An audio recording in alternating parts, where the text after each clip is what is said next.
Sakhi Center and also Bharosa Center, and the chairperson and members of the SEPCR. We thought that these officers are very relevant as they are dealing with the POCSO offences. So with this, for this 2 days consultation meet, I hope that you will enrich or further add to your knowledge to dispense justice to the victims. Thank you for your patient sitting. Thank you for your kind cooperation.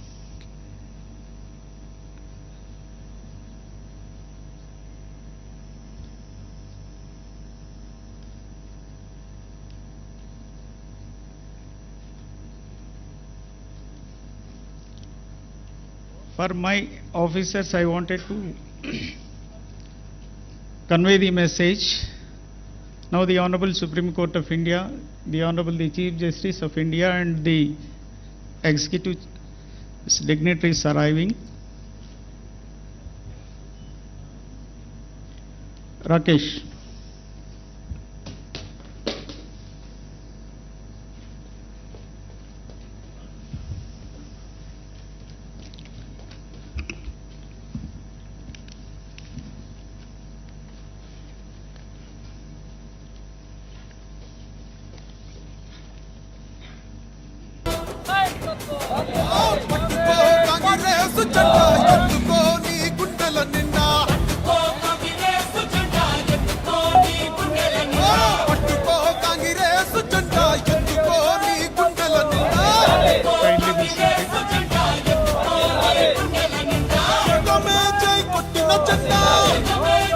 Namaskar and a very good morning to one and all present over here in the State Level Stakeholders Consultation Meet 2025. Before we begin with today's consultation meet, let us take a moment to acknowledge one of the most urgent responsibilities we share as individuals, as professionals and as a society. Every child has the right to grow up in a safety, dignity and without fear. Sexual abuse is a profound violation of that right with lasting consequences that affect not just the individual but the fabric of our communities. It is our duty to ensure that survivors are heard, believed and supported. Sexual abuse is of prevention, justice and care are strengthened and enforced. It is with that spirit this state level stakeholders consultation meet is being held today under the aegis of Women Safety Wing, Women Development Child Welfare Department, UNICEF and Telangana State Legal Service Authority in this auditorium.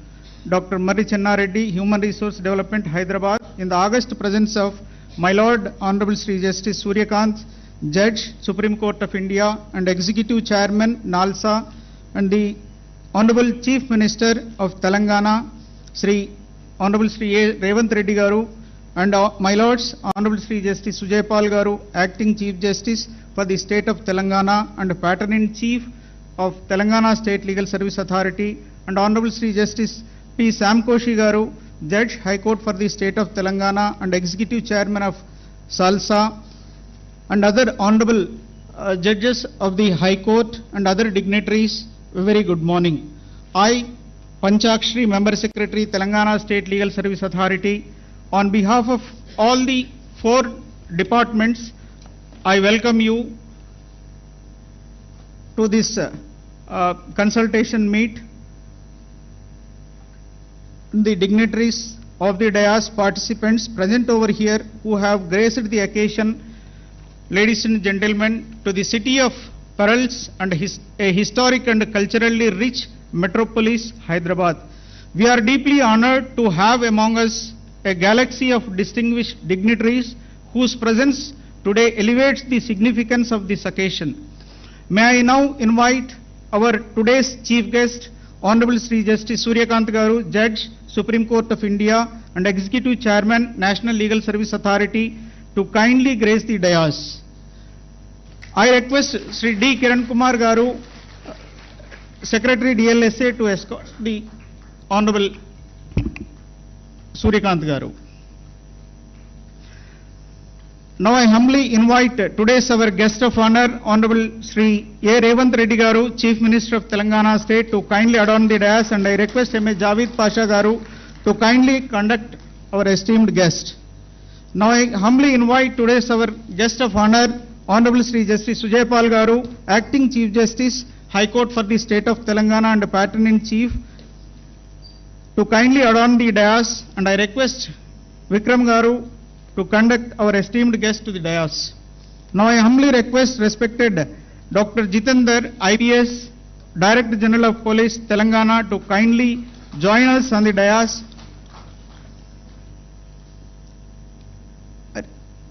Now I request respected Madam Cynthia McCaffrey, representative of UNICEF India, to kindly take the seat on the dais, and I request Milind Kamble, Secretary, Legal Service Authority, to escort Madam.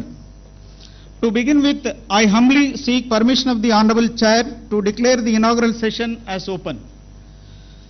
Thank you, my Lord. The inaugural session is declared as opened. As a gesture of our heartfelt respect and in recognition of their distinguished service to the nation, we now present saplings to our honorable guests on the dais. To do the honors, I now request Honorable Sri Justice Sujay Pal Garu, Acting Chief Justice of Telangana High Court and Patron-in-Chief of SLSA, to kindly present a sapling to Honorable Mr. Justice Suryakant, Judge, Supreme Court of India.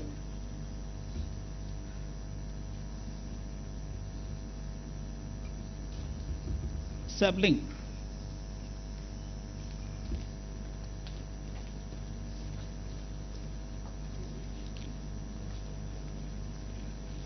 Ivama.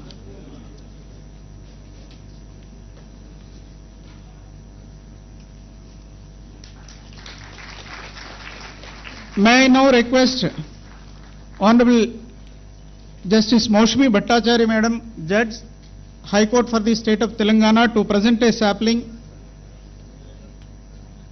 No, Sorry, Milord. I request Honorable Sri Justice P. Samkoshi Garu, Judge, High Court for the State of Telangana, to present a sapling to Honorable Sri Justice A.Revanth Reddy Garu.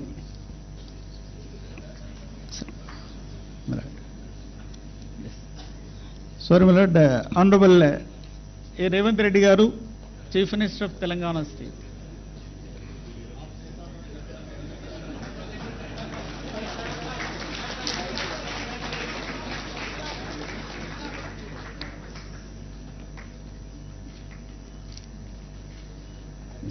May I now request Honorable Madam Justice Moushami Bhattacharya Madam to present a sapling to Honorable Sri Justice Sujay Pal Garu, Acting Chief Justice, High Court for the State of Telangana.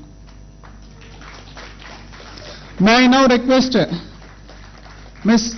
Charu Sinha Madam, Additional DGP CID, Women Safety Wing, to present a sapling to Sri Dr. Jitendra, IPS, DGP Telangana.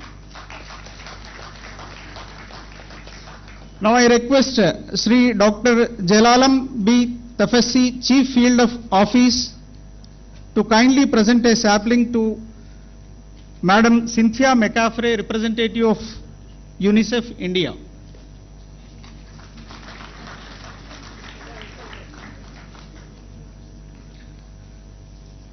Now I request all the dignitaries present on and off the dais and the esteemed guests, participants and everyone present in this auditorium to kindly rise for national song Vande Mataram.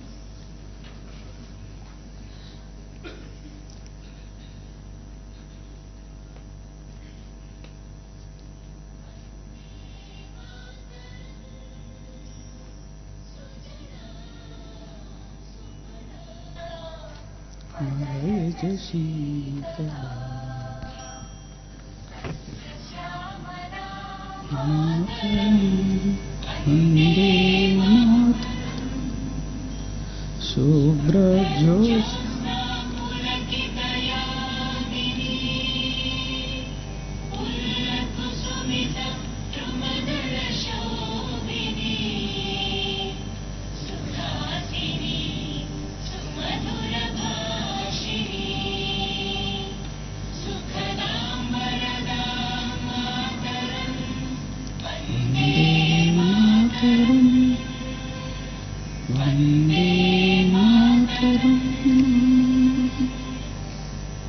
Thank you, my lords. Thank you.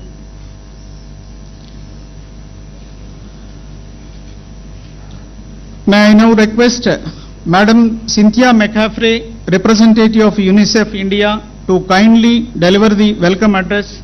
Madam, please.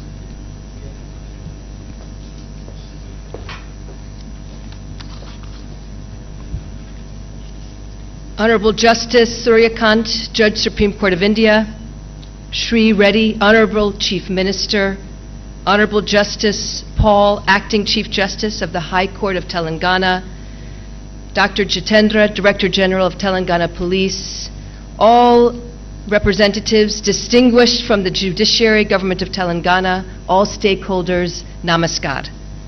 On behalf of UNICEF India, it is truly our honor to join you today at this landmark event that demonstrates the highest regard with which Telangana holds the protection of children's rights and well-being.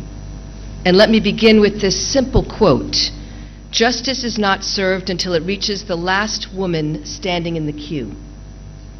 These are not words from an international convention. These are words written by Savitribai Phule, a charismatic social reformer of India who promoted girls' education and women's rights in the 19th century. And just this month, on July 2nd, the National Institute of Public Cooperation and Child Development was renamed Savitribai Phule National Institute of Women and Children Development, that recognizes the incredible leadership that India has had for women and children's rights. So it's long before any international conventions or international law that Phule gave us the accountability and the responsibility to defend those who are in the most need of their rights in even the hardest times. And India has stood at the helm, recognizing and also creating frameworks that are not just the minimum standard for children's rights, but constantly looking at how to ever expand the effort for children's rights and making sure that you're building a society that is a model across India, but also for the globe, to create a place where children can survive safely, but also to thrive and dream their dreams and reach their aspirations.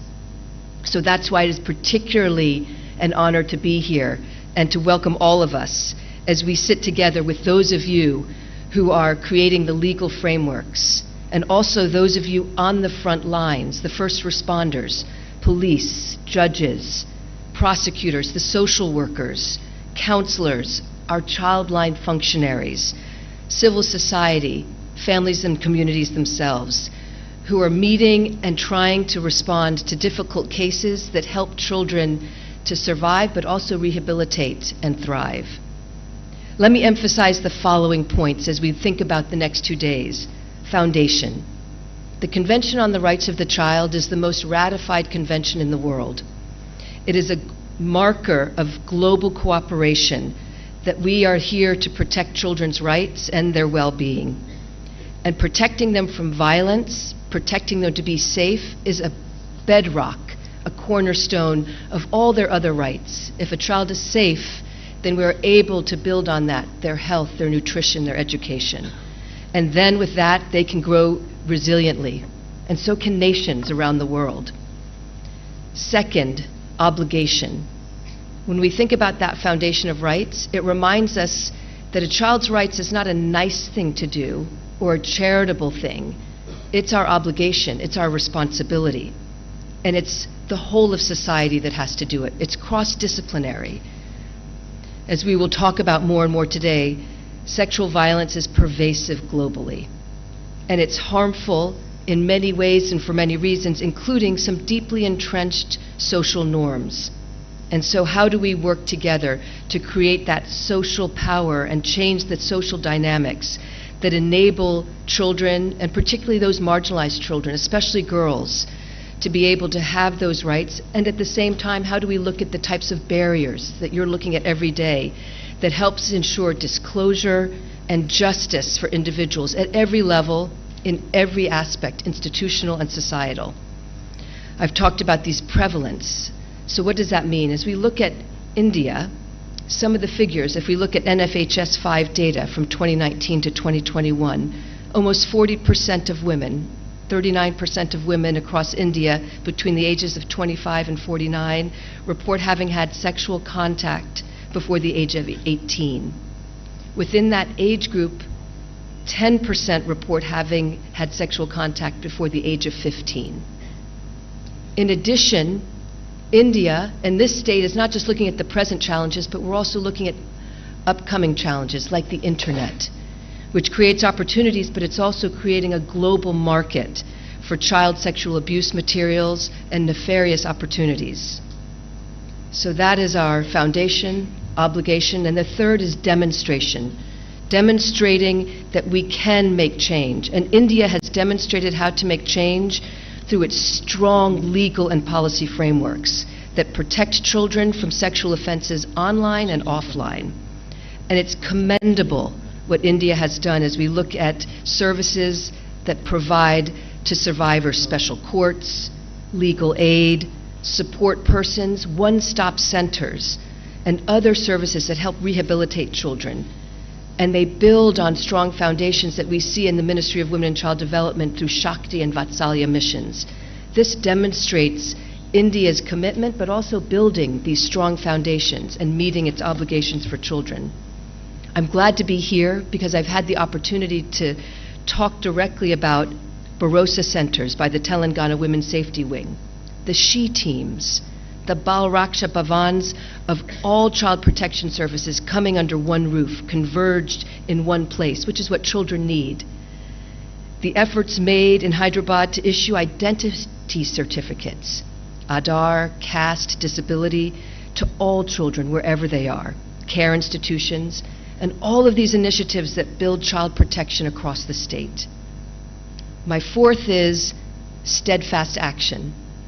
It's important to demonstrate what we're doing, but at the same time, how do we continue to expand action and the care journey that's necessary for a child so that they have professional restorative help throughout their journey? December 19th has been declared the Day of Prevention of and Healing from Child Sexual Abuse. It calls for 3 actions, and I put them on the table for our discussions in the days ahead. First is strong legislation that meet global standards, that can be a model and can be steadfast. India, I'm happy to note, and as I've said, has done so.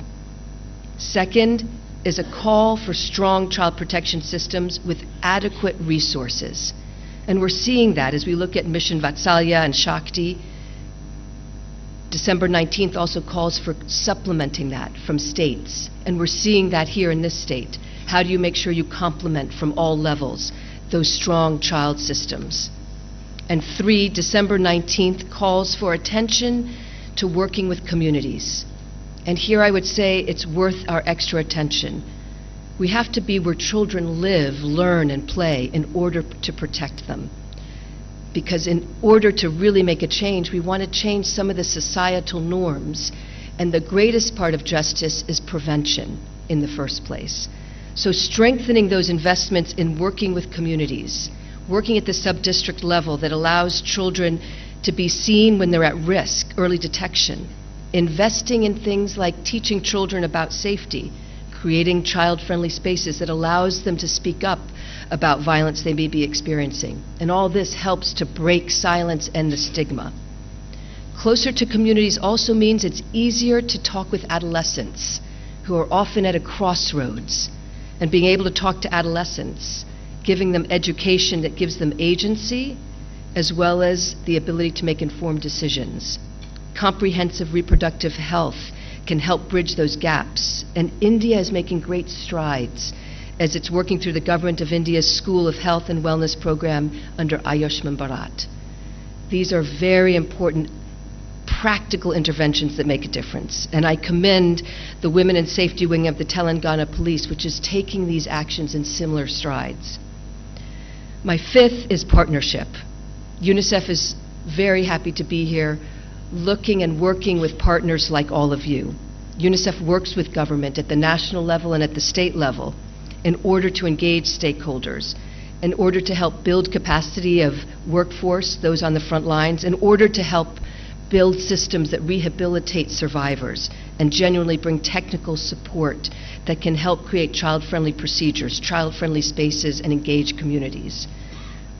So with that, I'd like to just reiterate the 5 points that I hope we build on here, and that UNICEF is committed to not just rattling off and saying we do these things, but how do we expand them even further and bring the lessons that the state is proving here across India, but also how does UNICEF take that globally and help protect children around the world.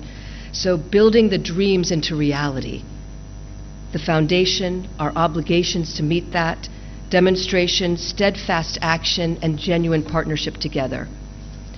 And I think Dr. Ambedkar, he summed it up best when he said it is not enough to dream of a better world, one must work tirelessly to make it a reality. So thank you to all of you who work tirelessly to make it a reality. Thank you, Madam, for the warm welcome address. May I now request Sri Dr. Jitendra IPS, DGP Telangana, to address the participants. Sir, please.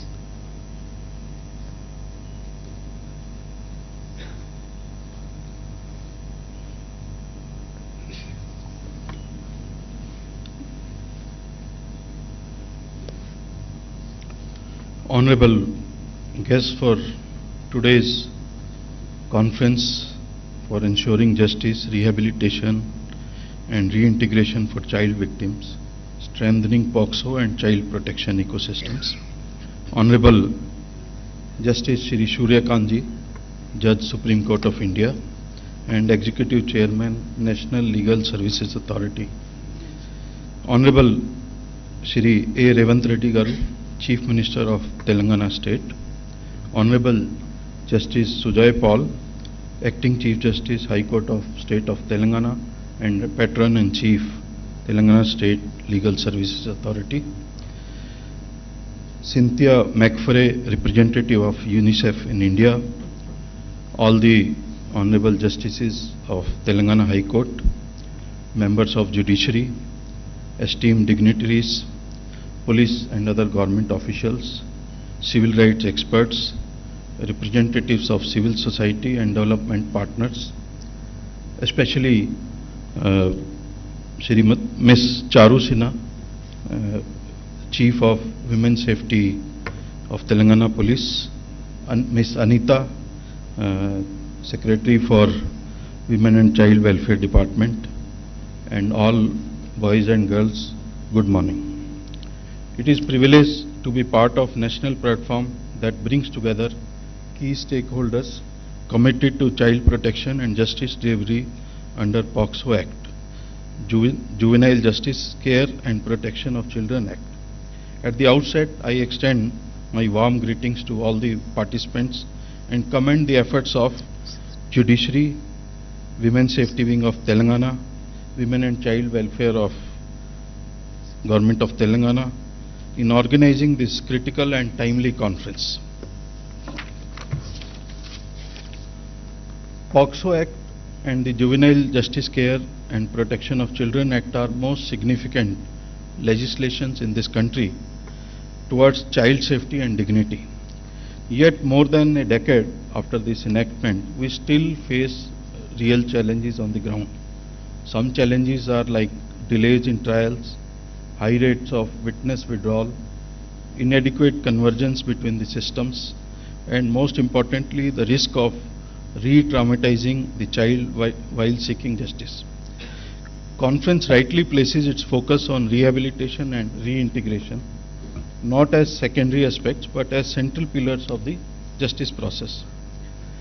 In Telangana, we have tried to respond to these gaps through a unique systemic innovation that Bharosa centers. It was established in Telangana and now it is scaled to 29 operational centers as one-stop crisis response and integrated support system for survivors of rape and child sex abuse. It brings together police, legal, medical and psychological services under one roof, away from police stations and hospitals, as is evidently required by the POCSO Act. Every center has a dedicated child-friendly counseling room with age-appropriate material toys, visual tools and calm spaces to reduce fear and anxiety among the victims. Child psychologists and counselors trained in child-specific communication methods as well as medical and paramedical support persons provide key roles during this BNSS statement, medical examinations and helping investigating officers elicit trauma-informed disclosures. Dedicated support persons and legal support staff ensure that child and family are not left to navigate the justice system alone. An enabling ecosystem for POCSO should not be an isolated initiative. It is just enabler for the justice. We now operate one of the country's most advanced child-friendly courtrooms, facilitated through Hyderabad Bharosa Center, where children can depose without entering into so-called intimidating courtrooms environment. Does not have to confront the accused and feel free as well as confident. This is being scaled across all the districts in the state of Telangana. Convergence between Bharosa and juvenile justice system, including CWCs, DCPWs, JJBs and the courts, should grow further to become a comprehensive model for inter-agency collaboration. We have built strong referral system, fast-tracked it, medico-legal processes and ensured timely access to victim compensation as well as established an emergency victim assistance fraud. Despite its progressive framework, the juvenile justice system continues to face some challenges. The convergence between juvenile justice boards, CWCs, police and support services often lacks consistency and structure.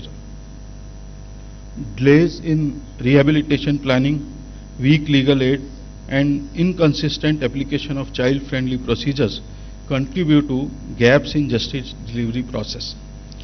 Additionally, limited access to psychological counseling and slow victim compensation processes hinder full reintegration of child into the society.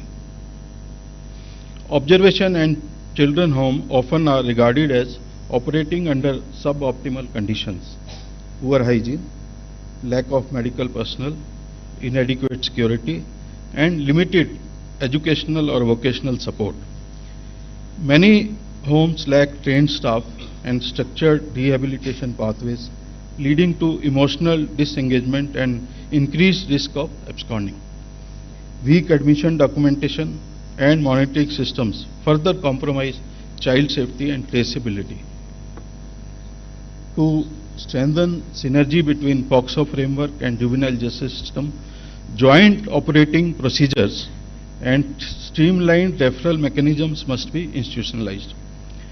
Cross-departmental trainings involving CWCs, JJBs, police and child welfare staff are essential. Dedicated rehabilitation tracking should ensure continuity of care, rescue to long-term integration. Infrastructure and HR upgradation in CWCs and JJBs along with monitoring indicators for timeless and child sensitivity are critical. Confidential data sharing and prioritizing children's voices and trauma recovery reaffirm that justice includes hearing and dignity, not the conviction.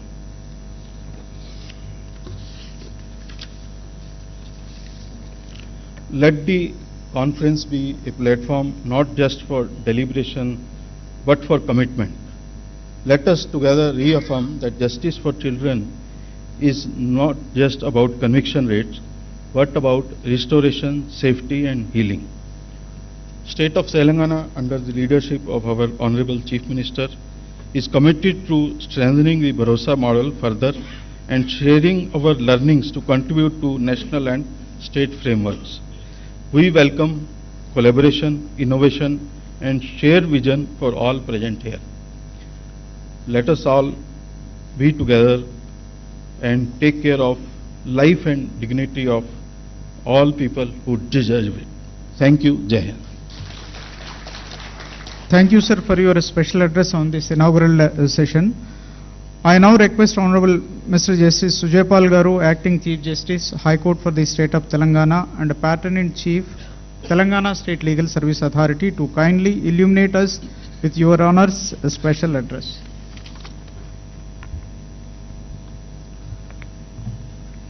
Honorable Shri Justice Suryakant Ji, Judge, Supreme Court of India, and Executive Chairman, National Legal Services Authority, New Delhi, Honorable Chief Minister Shri A.Revanth Reddy, my esteemed colleagues present in the auditorium, the Learned Advocate General, Learned Additional Advocate General, the Shri Jitendra, IPS, Director General of Police, Telangana State, Ms.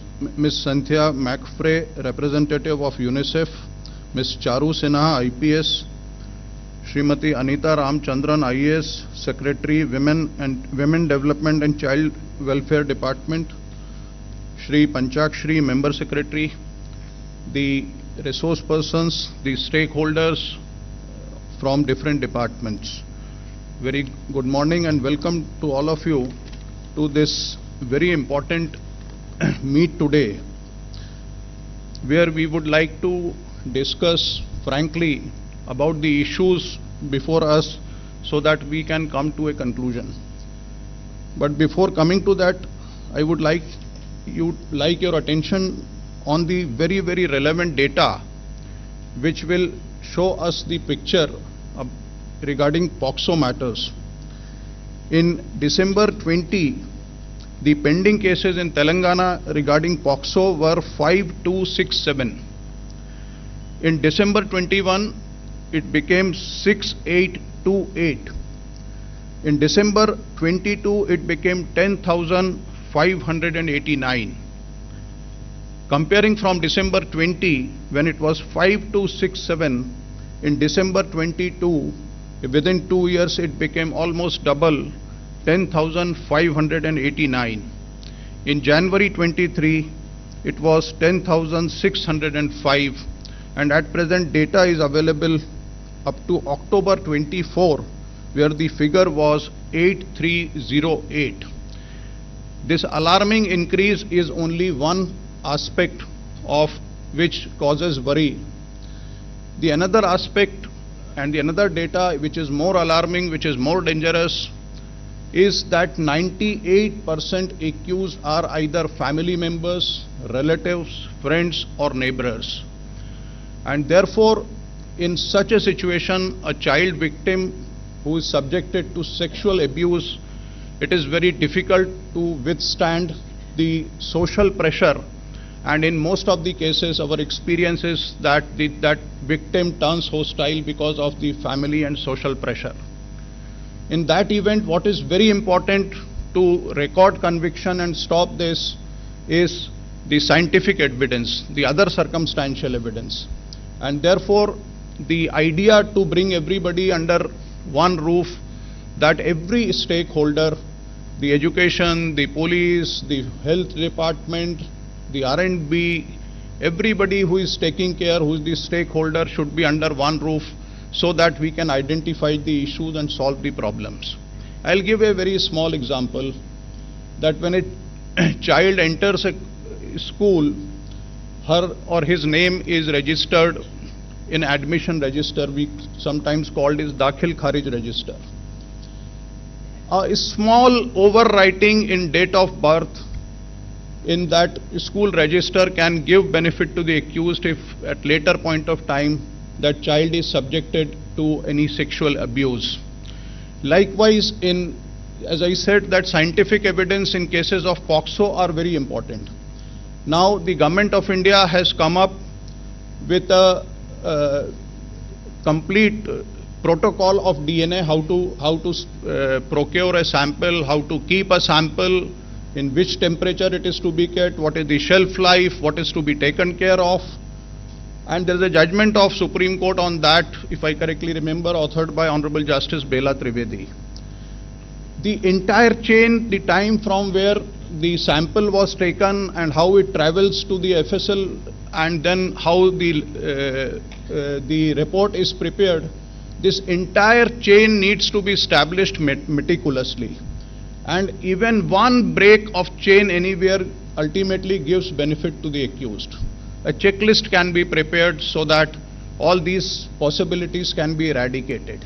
These are very sensitive issues, because ultimately victim is a person about which the organizers have rightly given the name, that it is a conference for giving voice for the voiceless. So what my understanding is that in all these technical sessions where the experts and resource persons will address you, please feel free to tell you about your problems in your department which you are facing, and please interact with the resource persons, please interact with the other departments. I'll give a small example of a similar conference in my parent state. A young lady constable stood up in a session and she said that when we take the victim, the child with their parents after the sexual abuse to the hospital, we are required to wait for 5 hours, sometimes for 6 hours, because the doctor is busy elsewhere. And it is such a traumatic thing for that small child and their family members that sometimes the family members withdraw their consent for the medical checkup. We discussed it in the conference, and the head of the medical department stood up and he said that from Monday itself, we will prepare a roster where in every hospital a dedicated doctor will be there, whose first responsibility will be to take care of and attend that child. So these are small things, but this makes a difference how we treat the child, how we give her an atmosphere, and how sensitive we are. And therefore I'll request all of you that when a file comes before you as a judge, or file comes before you in a FIR before a police station, or a file comes as a doctor before you, please remember that the word file and life has same letters, L-I-F-E and F-I-L-E, and every file has a life within it. And therefore this session was rightly called as Voice for Voiceless. I'll end with the request that everybody should deal this matter, these aspects, with utmost sensitivity. A poet said, "अपना गम लेकर कहीं और न जाया जाए, अपना गम लेकर कहीं और न जाया जाए, घर में बिखरी हुई चीजों को सजाया जाए, घर से मस्जिद है बहुत दूर चलो यूं कर लें, घर से मस्जिद है बहुत दूर चलो यूं कर लें, किसी रोते हुए बच्चे को हंसाया जाए. Take your sorrow somewhere and don't let it be seen. Let's arrange these scattered things in the house. The place of worship is far from home. Let's take a walk. Let's make a crying child laugh." Thank you very much. Thank you, my lord, for the inspiring and thought-provoking special address on this occasion. May I now request Honorable Sri A.Revanth Reddy Garu, the Chief Minister of Telangana State, to deliver special address. Sir, please.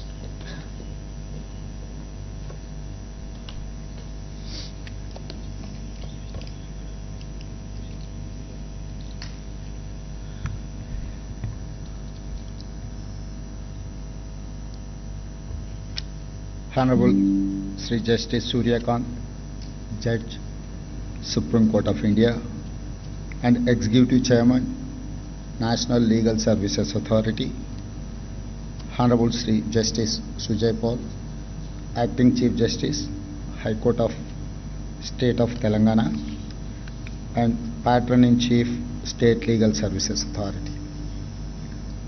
respected members of judiciary, senior police officers, women and child department officials, legal services experts, UNICEF, civil society and development partners. I welcome you to this state level conference. The theme, Voice for the Voiceless, is very important for our society. I congratulate the Telangana Police and other organizers for holding this conference. We must put child survivors at the center of our legal and moral framework in fighting this heinous crime against humanity. We have to protect our children from sexual abuse at any cost and with all means. My government gives top priority to the protection of children and women. Telangana Bharosa project has 29 centers. It provides police support, legal aid, medical assistance, and counseling in a friendly environment. Telangana pioneered child-friendly courts run by Hyderabad Bharosa Center. The goal is not just faster cases disposal, but total child protection and development. POCSO Act and Juvenile Justice Act are highly progressive instruments in our legal framework, but they come with problems. We must ensure procedure help child victims, not hurt them. We must also end child pornography and impose strict punishments. Social media abuse of children must also be treated without mercy for culprits. Our state government is fully ready to take all steps. We must ensure justice and compassion for children not only in courts but also at police stations, child centers, and in every step of this process. I appeal to all of you, respected judges, police officers, CWCs, development partners, let us move forward with a shared mission. Justice is not just about conviction. It is about restoration, about dignity, and reclaiming childhood. Thank you. Jai Telangana. Thank you, sir, for your valuable message and the steps being taken by the Telangana state government. It is time to hear our today's chief guest, Honorable Sri Justice Suryakanth, Judge, Supreme Court of India. My Lord, please.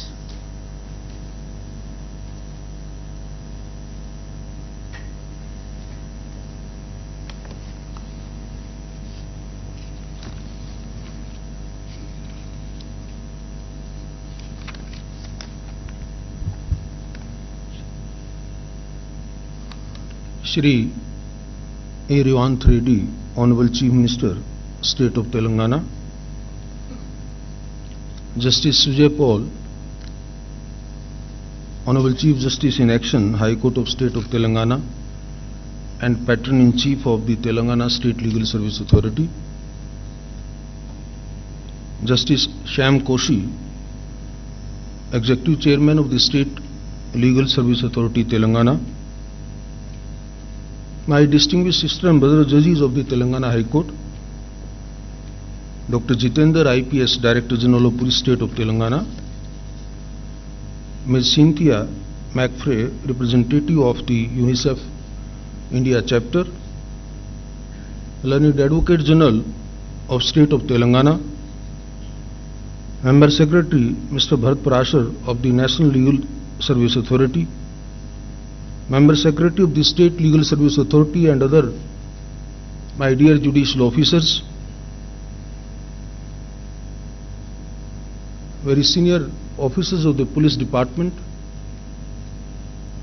senior administrative functionaries of the state government who are present here. We also have among us Mr. Santhan Krishnan, Live President of the Commonwealth Lawyers Association,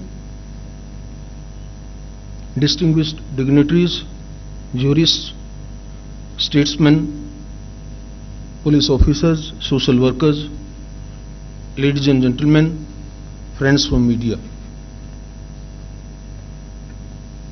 When Honorable Chief Justice cited a very emotional nazm of Nida Fazli, I immediately recollected Maria Montessori, a very celebrated pedagogue, and what she said about child. I quote her, "It is the child who makes the man, and no man exists who was not made by the child he once was." I think this statement communicates everything with respect to a very serious issue which we intend to deliberate in this one-day conference. These words of Montessori also remind me that the well-being of our children is not merely a moral obligation, it is the foundation upon which all of society is built. The child is not just our future, they are our mirror, our responsibility, and our greatest test.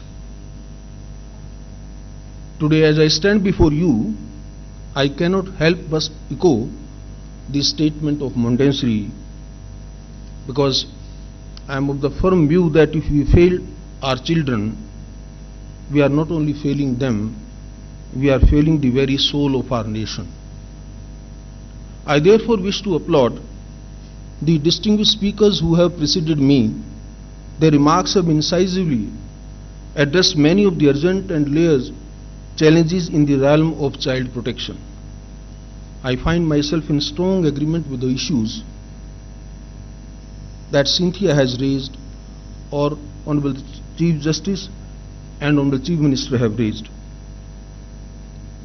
I see it as both a duty and a privilege to build upon those reflections by offering a perspective grounded in constitutional values, judicial insight, and our shared moral responsibility to the children of this great nation.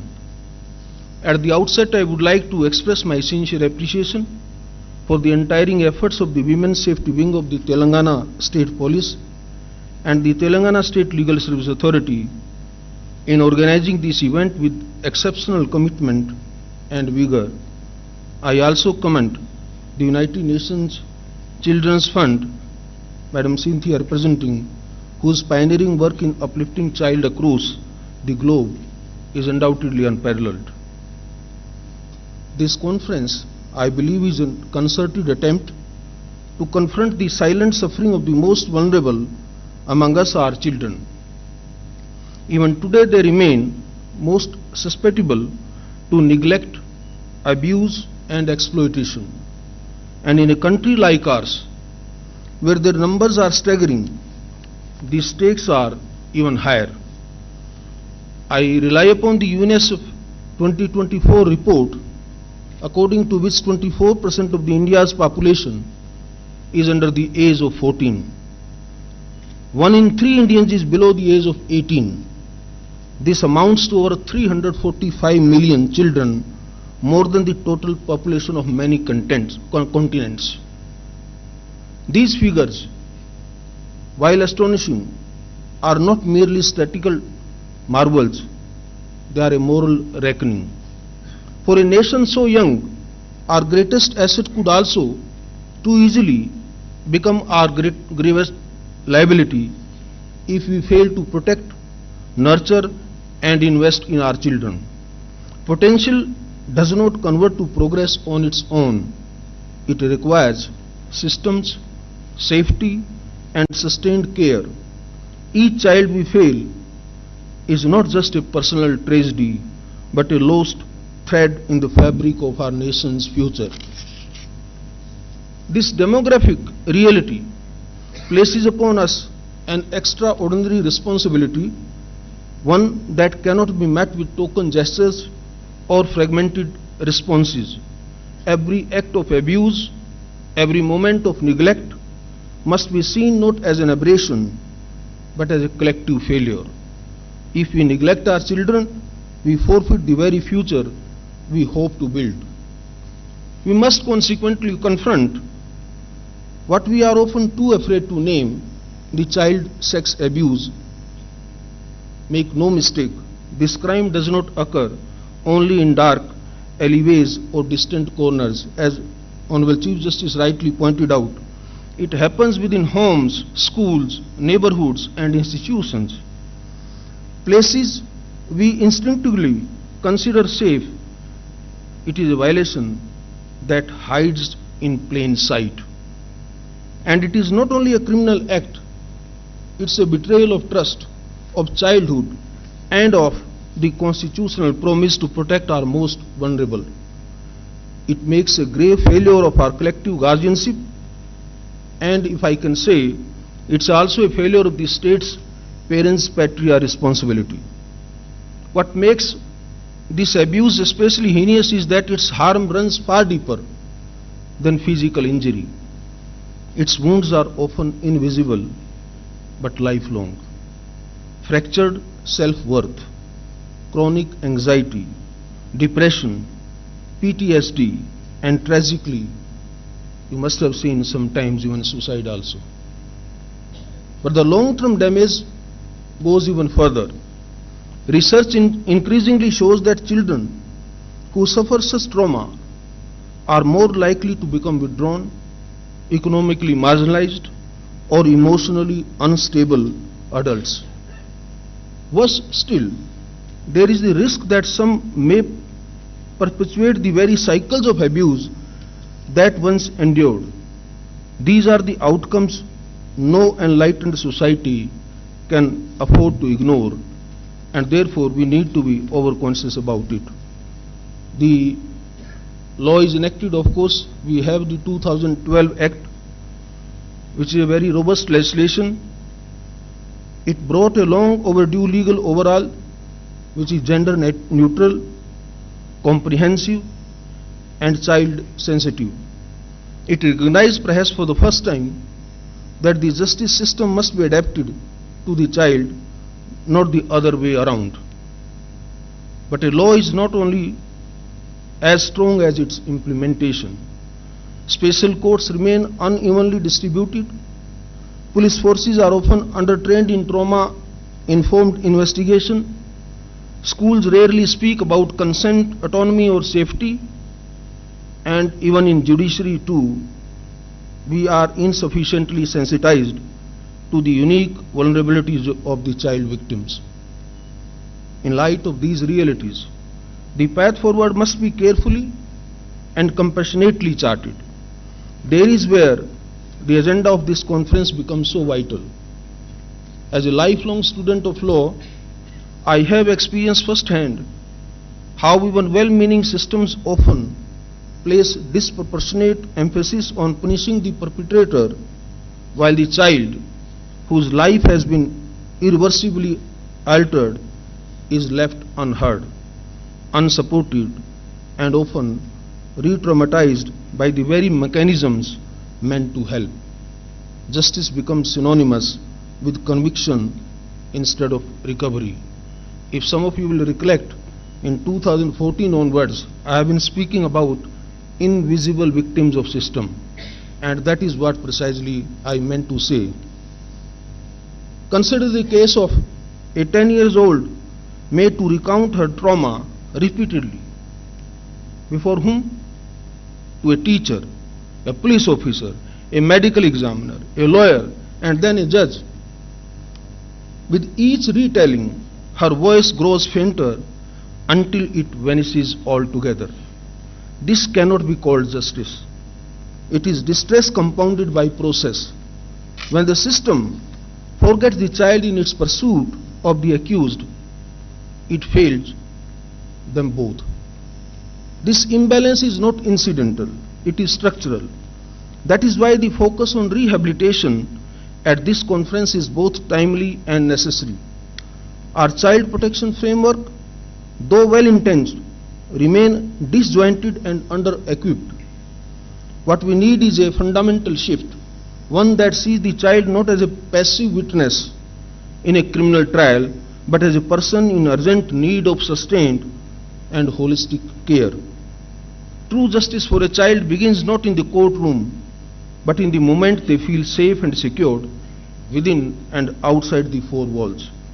It begins in the hands of a counselor, the embrace of a caregiver, and the assurance that they will not have to walk alone. Reintegration must not be an afterthought. It must be the foundation of our response. Because a child's healing is not just a legal requirement, it's a moral obligation. And in this context, and knowing the Indian, our societal background, it is a constitutional commitment also. As we look to the path ahead, one truth becomes abundantly clear. The task of protecting and supporting child victims is far too important to be left to the legal system alone. Not only is it a responsibility of the judiciary, police or social workers, it is in fact a collective national duty. Every institution, every stakeholder, and indeed every citizen has a role to play in creating an ecosystem where children are safe, heard and helped. We must move away from reactive justice to a more proactive, compassionate model where rehabilitation is not a footnote but the foundation. In this regard, I would be remiss not to acknowledge and commend the pioneers' efforts initiated in the state of Telangana and particularly in the city of Hyderabad. As the Director General of Police explained, the Bharosa centers here have really emerged as a model of what integrated, victim-centric support should look like.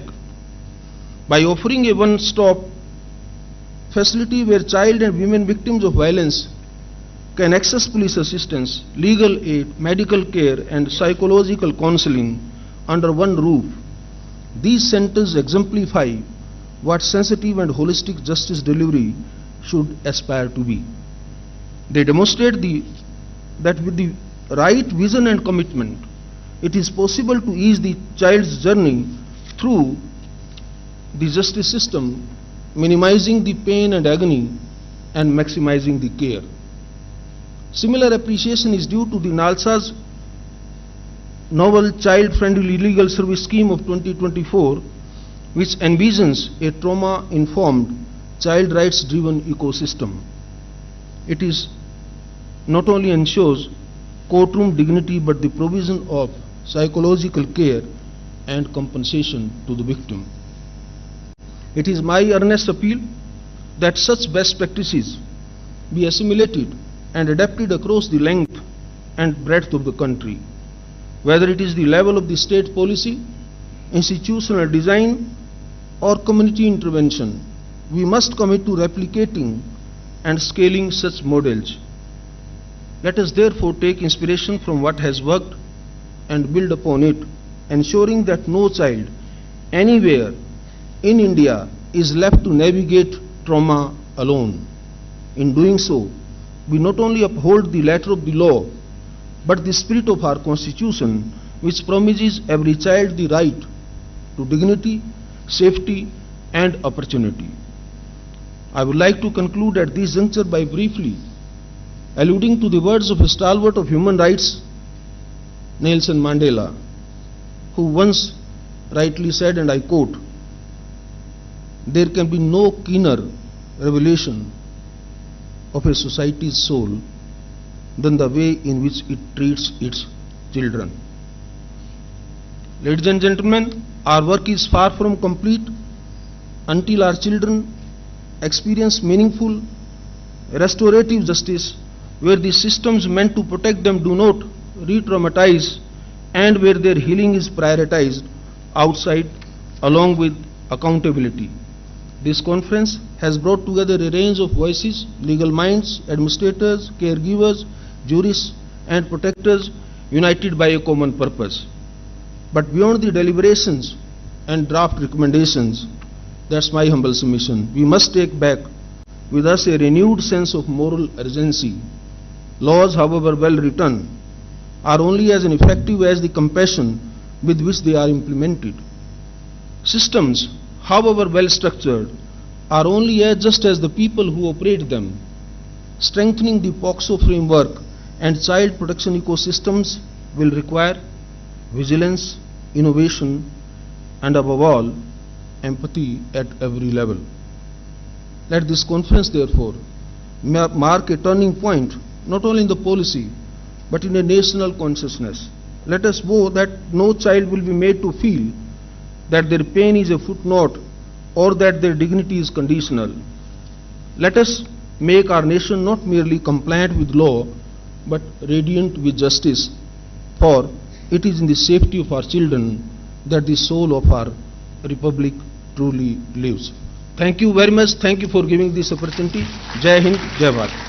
Thank you, my lord, for enlightening us on different aspects and need for the POCSO Act and enriching us with words of wisdom, which I am assured that they will guide us in the days to come.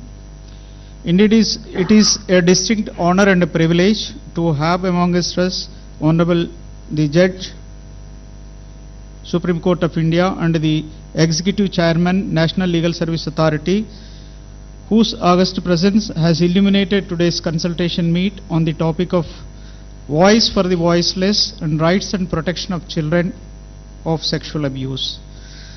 We would like to take this opportunity to express our gratitude by felicitating the dignitaries on the dais for their generosity and kindness in gracing this occasion. For this, I humbly request Honorable Sri Justice Sujaypal, Acting Chief Justice High Court for the State of Telangana and Patron-in-Chief Telangana State Legal Service Authority, to kindly honor His Lordship Honorable Mr. Justice Suryakanth, Judge, Supreme Court of India, and Executive Chairman, National Legal Service Authority, with a shawl and a memento.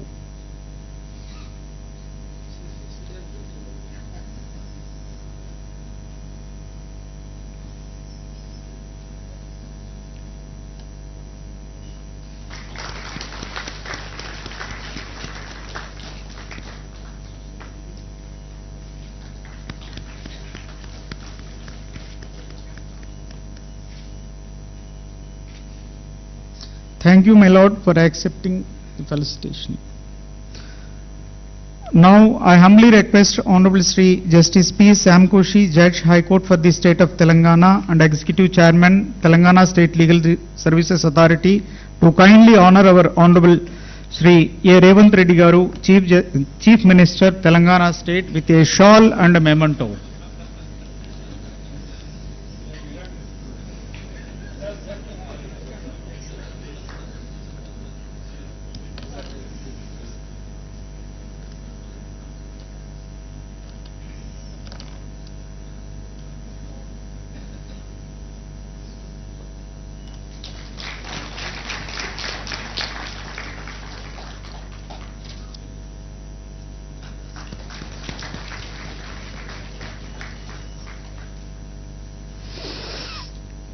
May I now humbly request Honorable Srimati Justice Maushmi Bhattacharya Madam, Judge, High Court for the State of Telangana, to kindly honor our Honorable Sri Justice Sujaypal Garu, Acting Chief Justice, High Court for the State of Telangana, with a shawl and memento.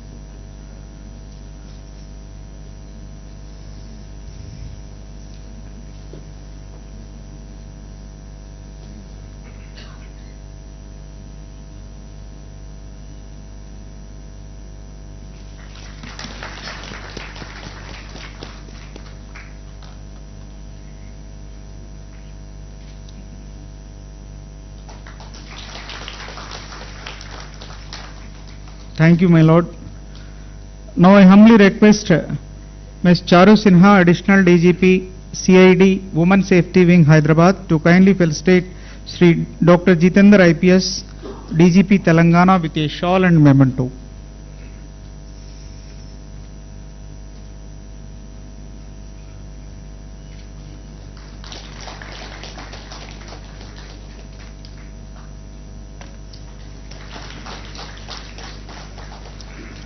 Now I humbly request Sri Dr. Zelalam B. Tafassi to kindly honor Madam Cynthia McCaffrey, representative of UNICEF India, with a shawl and memento.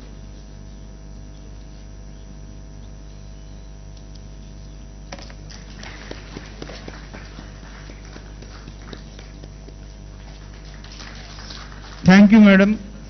With this, we have arrived towards the end of the inaugural session, and before winding up, I would like to request Srimati Srijana, Women Development and Child Welfare, Telangana State, to kindly propose vote of thanks. Please, ma'am.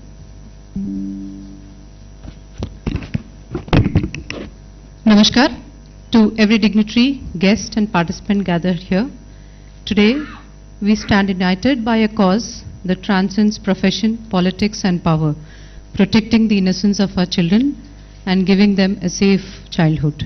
On behalf of the Telangana State Legal Services Authority, Women Safety Wing, Department of Women Child Development and UNICEF, I express our deepest gratitude to Honorable Justice Suryakanth Garu, whose presence reaffirms that the highest court of our land remains a steadfast guardian of child rights. We are inspired by the commitment of Honorable Chief Minister A.Revanth Reddy Garu and the Honorable Acting Chief Justice of Telangana, Shri Sujay Pal Garu. Their leadership sends a strong message that justice for our children is not optional. It is urgent and non-negotiable. To DGP, Dr. Jitendra sir and Ms. Cynthia McCaffrey, we are grateful for your voice and your action. Your work reminds us that systems are strengthened when hearts lead the way. To the judges, officials and partners, activists, thank you.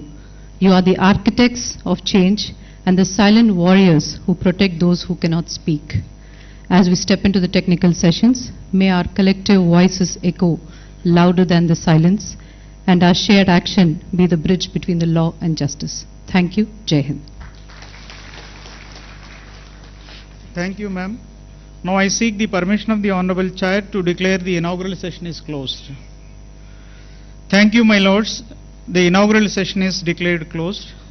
I now request all the dignitaries present on and off the dais, all esteemed guests, participants and everyone present in the auditorium and who are witnessing this inaugural session virtually to kindly rise for national anthem.